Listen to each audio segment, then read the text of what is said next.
Welcome to the MadTrio podcast. This week we have the California pariah, Jonathan Charney, James, the fat man, Stevens. Hello. Rob, the old guy. From the Rob Charney Show. And back, because she couldn't say no, Melanie from Audacity. Did you even ask her if she could say no? Oh, man. I actually asked, I said, do you want to be on? And she's like, sure, why not? There was no hesitation. Oh, okay. She's a glutton for punishment. So That's true. That's true, yeah. Have any of you been just begging, just dying and pleading for CSI to come back? Nope.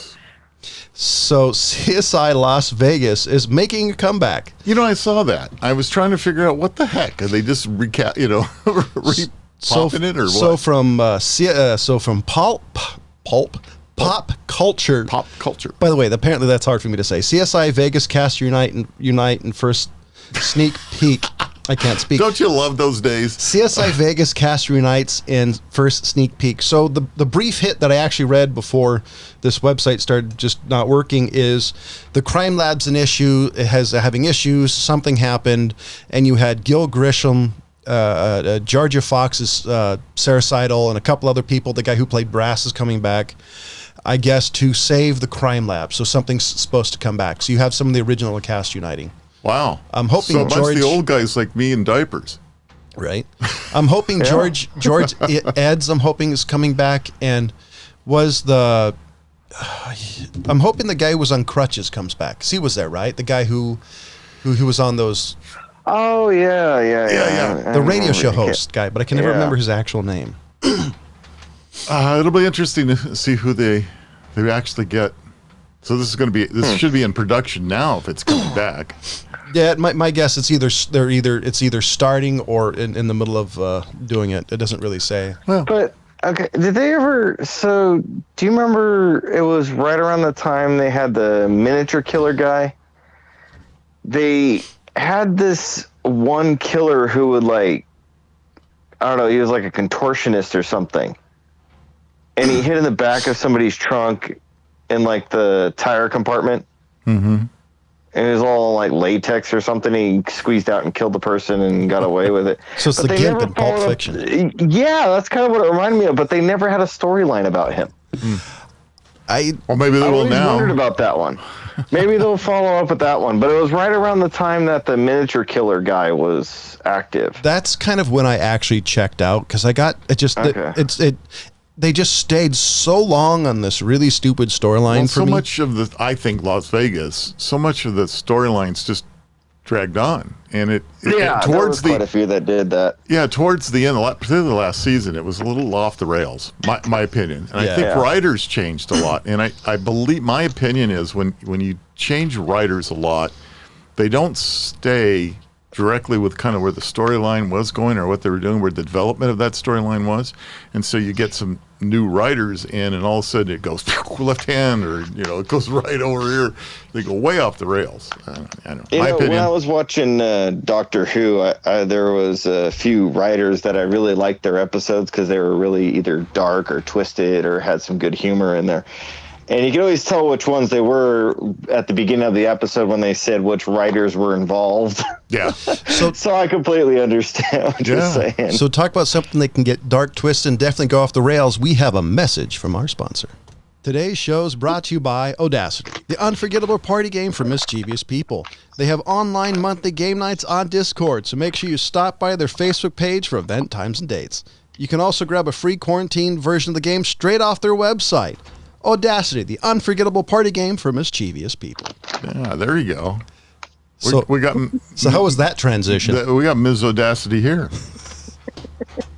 It definitely can get dark and weird quick, that's for sure. Yeah, there's some But interesting. in a good way. There's some very interesting twists and turns in that game. Made the Well, I old guy think blush. Jonathan posted a good example of one of the cards today, which is sadistic life coach, where you have to slap the face of the player to your left while screaming, "You're beautiful." It's the Good. I like it. it's the Audacity card of the month, or Audacity. For some reason, I like the O apparently. I guess you do. Audacity. Yeah. All right. Moving on. So, you guys like the Olympics? Not really. Yeah. They How about you, they don't Melanie? really televise the ones I like. Well, you're right to a degree, but this is the Summer Olympics are supposedly coming to Tokyo in about 2 months or less. And guess what's really not doing very well over in Japan? COVID vaccines. They are now having a major problem again with COVID issues spiking in Japan. And they have vaccinated less than 2% of their population. Oh, wow. And they are way behind the curve. Here we would think that that the Japanese would be way on this thing and never giving it any thought until I started reading this article. And all of a sudden they're saying, no, unfortunately, the Japanese are not doing a very good job of getting these vaccines rolled out. And right now, the United States issued a do not travel to warning for Japan. And they're saying not to go there. And yet we have people starting to head over there to do the preliminary scouting and things they need to do for the Olympics. And unless you have specific reasons for going to Japan, you can't. The Japanese said, oh, well, don't worry. We're going to go ahead and we're going to get that program going. And we're going to try to get 6,000 doctors in Tokyo to give a whole bunch of vaccines to people. And it's not working, and they got a petition going now in Japan that states that they've gathered over 350,000 signatures trying to ask Japan to cancel the Olympics because it's not working. I was going to say that I wonder what how this is going to affect not only the Olympics, but the Olympics' #1 sport, which is getting frisky. Yeah, I don't know what's going to happen with that. Because there's a lot of shenanigans from the stories I've read. These athletes need to blow off steam somehow. Oof. Rob of innuendos. I've tried not to be so. I think we have a new nickname for Rob. Innuendo. Innuendo Rob. Innuendo. So I found something was an interesting breakdown from Statista.com. It's a breakdown of Japanese ages. So according to Japanese ages. Japan age distribution from 2009 to 2019. As of 2019, 28% of Japan is 65 years plus. 59.42% is 15 to 64. And 12.57% is 0 to 14 years old. Boy, they got a lot of old people and young people. Mostly younger. I would say it's probably, everything I've heard, it's mostly older.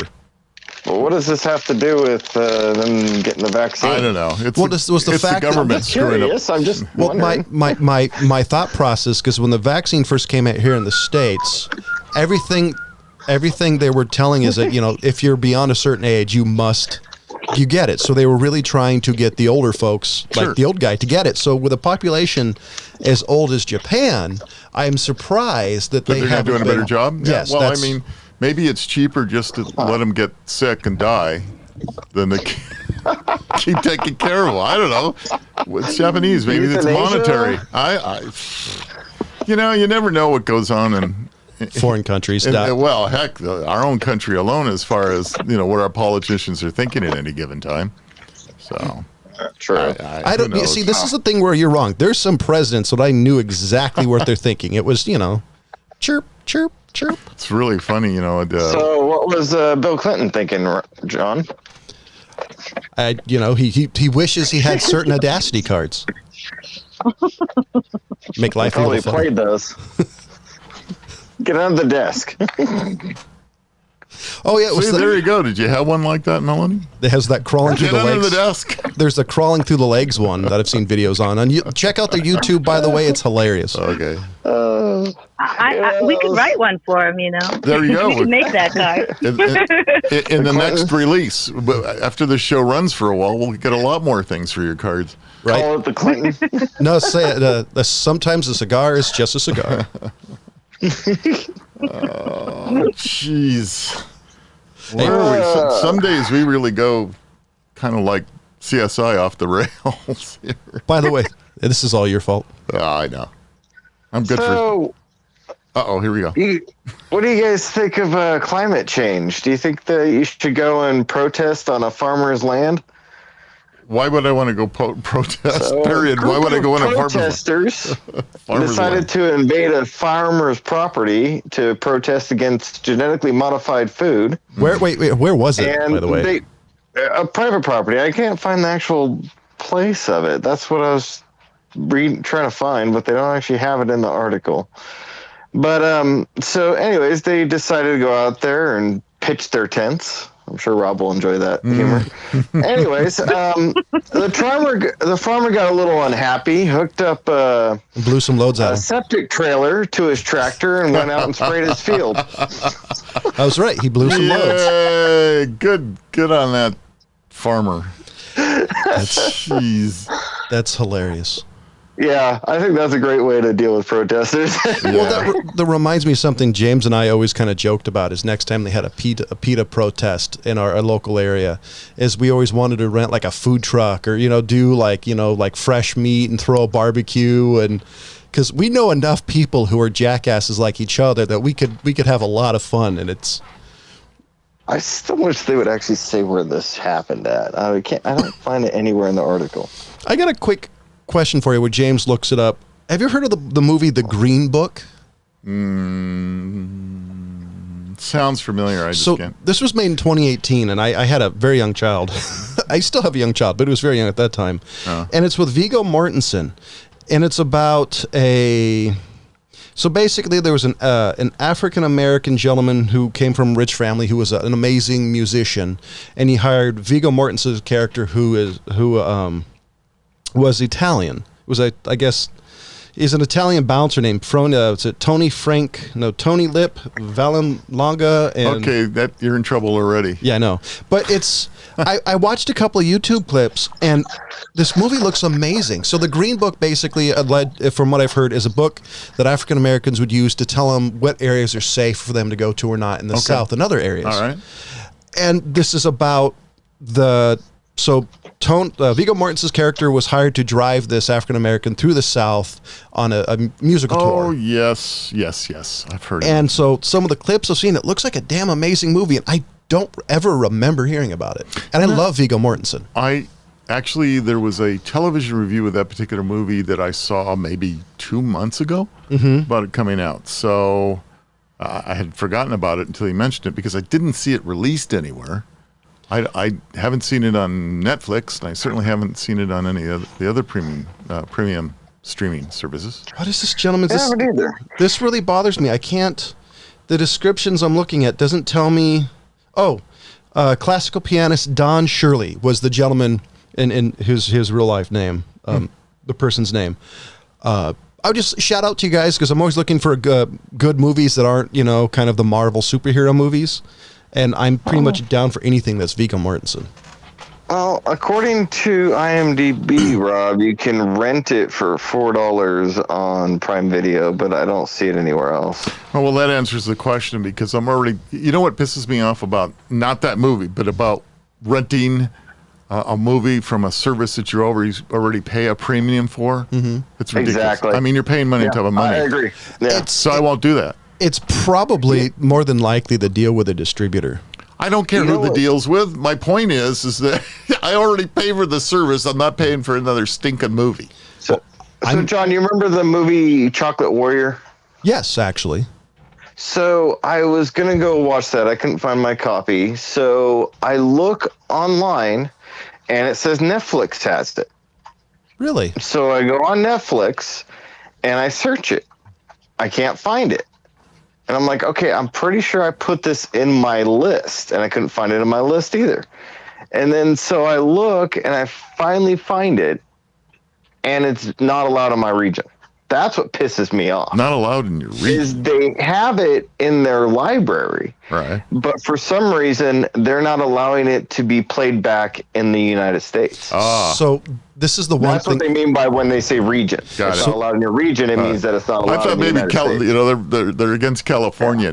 California, I don't blame them, but It could be that too. I can go to Nevada and watch it, I guess. yeah. So what it is before Netflix cracked down, you used to be able to get VPNs so you could view what was in different countries. Fake country. I've done it. Great use of that language.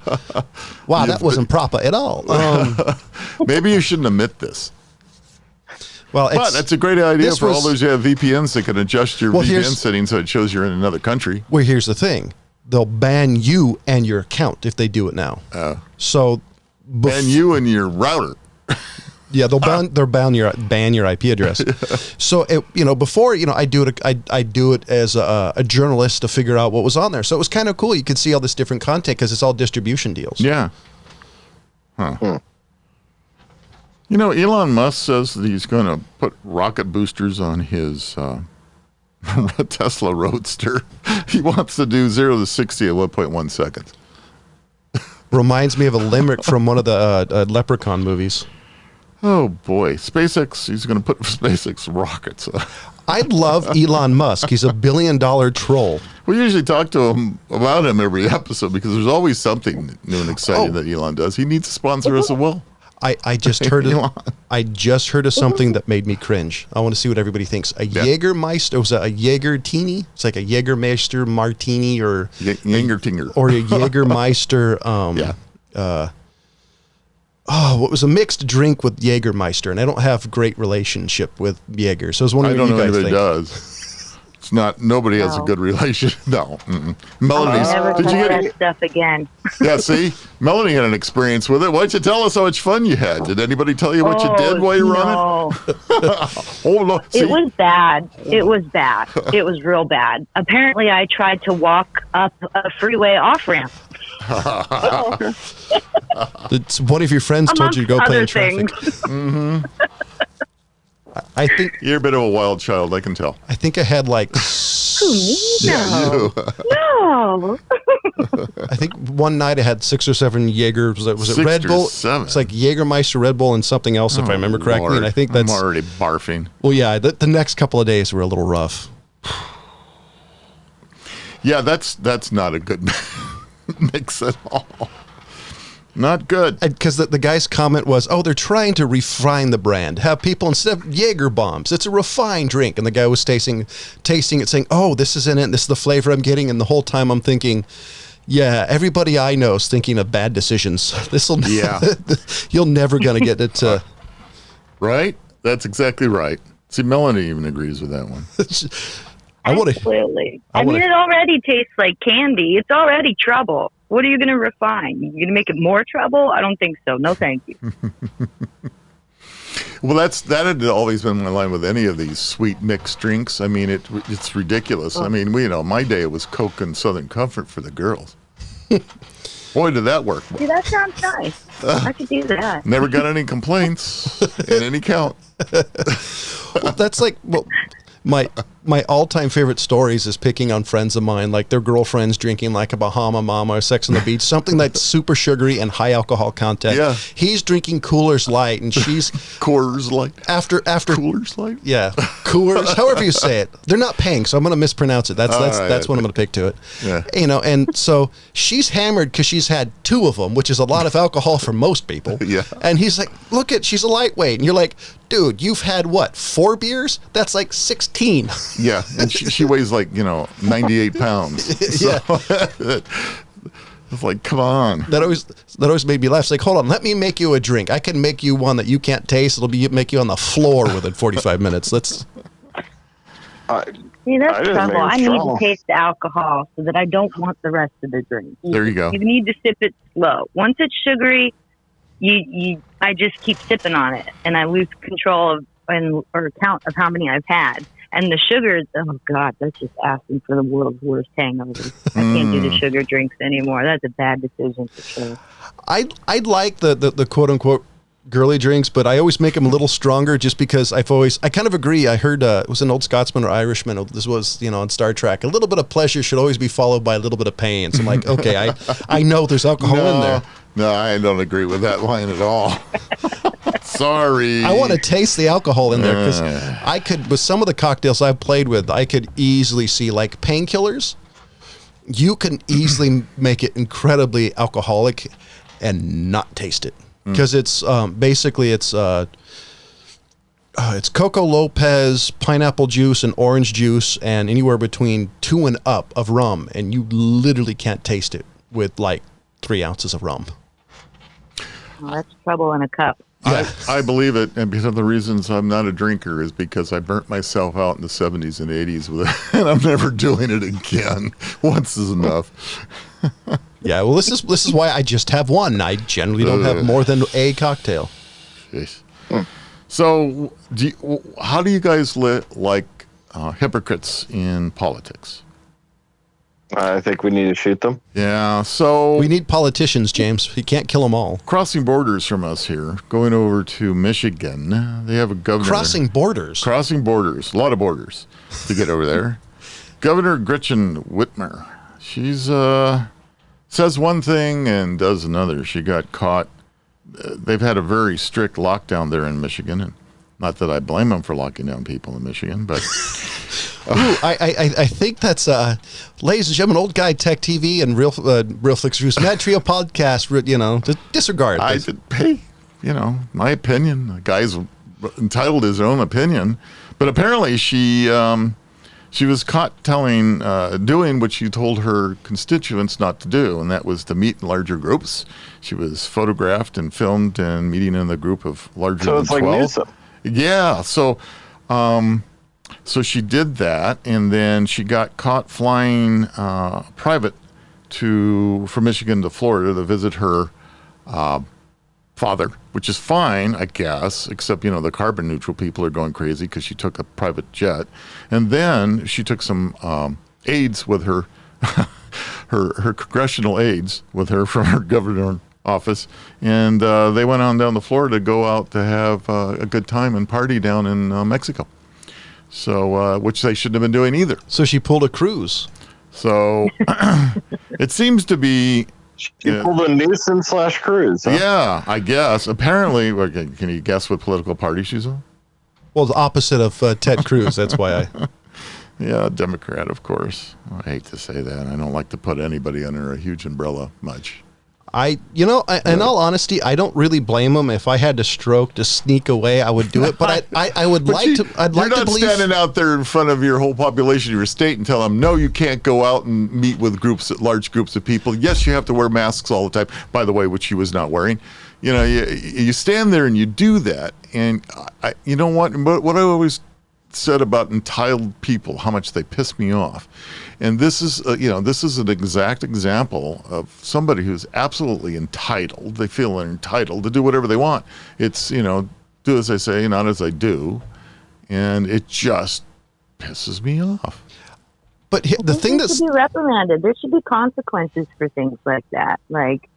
Hangings. Public hangings. What's that? Caning? Hanging. Oh. That's okay. What? You're a public servant. We're going to use you for the public. I was better at the caning part. When you got to the other part. Fine, we can cane them. Yeah, all right, there you go. I'm good with that. 100 hits. I was going to say, hanging, that's to borrow a euphemism from a previous story, that's a pretty stiff sentence there. Man, I'll tell you, it's. So is caning. Spoken like a true Hangtown resident. That's right. Better not come here. We're known for hanging. Hasn't happened since the 1850s, but it's all right. Yeah. Oof. I don't know but the weirdest thing for me is, like, if I was a politician, I think the one I could see going to Mexico, but it would not be around other people. I'd be renting an entire beach, or be like the New York, the former New Jersey governor Chris Christie, who, nobody was allowed on the beach, but he was there with his family. I mean, well, that's the whole point. That's the whole thing I get about people that feel entitled. Besides the fact, you're in politics on top of it, so you're open for us to jump on things that you do. It's just ridiculous. I mean, if you're going to say something and you're going to ask those people that in the state that you're the governor of, you need to just kind of do the same thing that you're telling them to do. No, see, I think what she should do is, I think she should go on the news and say, I'm the governor. I was elected. I was feeling a little depressed. In order to actually be a better governor, I decided to hitch a ride to Florida and Mexico just so I can be a better governor. I would just be straight up and say, I would just, name it and claim it. I mean, because what else are you going to do? I would have fun with it. Okay. Well, good luck with that re-election campaign. Right? I mean, that's the whole idea. You have to be. I would if I had a governor, Democrat or Republican, tell me truth and how they feel, I'd be more likely to vote for him, to be honest. No, I'm not arguing with that. So, has anybody been following up with this Prince Harry stuff? No, I've been kind of watching it. I'm fascinated. I can't tell if it's hilarious or sad because it's like watching a British dumpster fire. So, I guess what you're talking about is that Oprah has dropped another one of her series, and unfortunately, I think mental health issues in the United States is a serious topic, and I may not agree with everything that particular person says. I don't even talk about her, but I mentioned her once. But in some respects, she's doing a good thing because this program was not aimed just at Harry. Well, it was aimed at a number of different people with mental health issues, and so I don't want to make fun of that because I believe that's a very serious. Oh, so you took it a different direction than I was going to take it. So this wasn't about the mental health of him and his wife. Well, it's his. I'm not even talking about Meghan Markle. I'm talking about just Prince Harry. Is that how you say it? Yeah. Markle? Markle. So you emphasize the A? Markle. Yeah. Okay. Meghan Markle. There you go again. Now you got it coming out of him all the time, Melanie. See what you did? Hey, I'm just doing it to make somebody laugh. That as long as I get a laugh, I'll do almost anything. Me. It's not me. It's Miss Annabelle. It's the alter ego. She wants out, man. She's in there and she wants out. See, now it's too Audacity much. just brought it out of him. Yeah, that's right. The thing that amazes He's blushing, Melanie. If you'd been in the studio, you could have seen it. It's his turn. the thing that amazes me about this whole thing is like how big of a deal it is. Like it seems to be like it's a royal pissing contest because apparently, what's his name? The dude with the ears, Prince Charles, Chuck, is he's very pissed, and apparently everybody's been telling him to, do a stiff upper lip and don't comment, and it's just, I find it fascinating to the point that it makes me feel better about my family. Oh yeah, you know what? I can't even begin to imagine what must be like to be a royal and to grow up in that shit store of just to know he's media pressure and everything goes on and everything's expected of you and you got to have that stiff upper lip and all that bullshit. And just to know that he's your father and second cousin twice removed at the same time. Yeah. Okay. So there's that. And that might explain some of the stuff that's going on there, but it's just, I can't even imagine. I mean, Charles was abused as a child. So what do you expect him to be like as an adult and a parent? He doesn't have the tools to do any of that. So yeah, that whole thing is crazy. Well, this was I need another, well, actually, you know what? Well, another you deal with that really